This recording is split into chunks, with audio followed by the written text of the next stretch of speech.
Subscribe कीजिए हमारे YouTube channel को और इस बेल आइकन के ऊपर क्लिक कीजिए हमारे लेटेस्ट वीडियो को सबसे पहले देखने के लिए।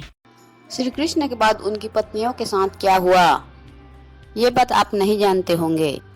नमस्कार दोस्तों, स्वागत है आप सभी का हमारे YouTube चैनल पर।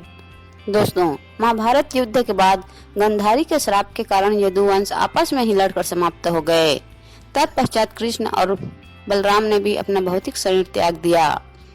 परंतु पाठकों, क्या आप जानते हैं कि श्री कृष्ण के देह अवसान के बाद उनकी पत्नियों का क्या हुआ? इस पोस्ट में हम आपको बताएंगे कि भगवान श्री कृष्ण के पश्चात उनकी पत्नियों का क्या हुआ। कौरवों की मां और धृतराष्ट्र की पत्नी गांधारी का विचार था कि यदि भगवान श्री कृष्ण चाहते तो इतिहास के सबसे बड़े युद्ध महाभारत पर विराम लगा सकते थे।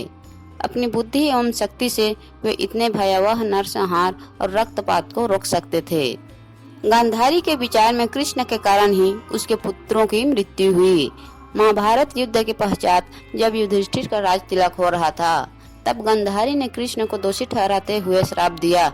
जिस प्रकार कौरव वंश का नाश हुआ है, उसी प्रकार यदुवंश भी समाप्त हो जाएगा।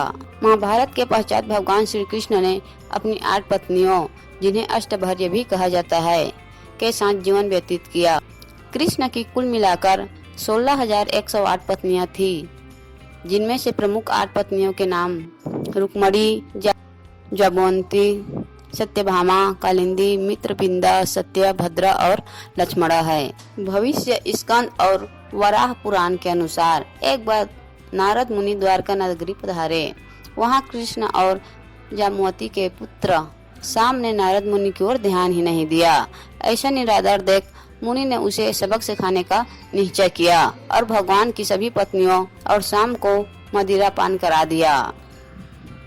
इसके पश्चात कृष्ण की पत्नियों ने अपनी चेतना खो दी और उनका स्वयं पर नियंत्रण नहीं रहा। उनमें से एक पत्नी ने सांब की पत्नी का भेष धारण कर लिया।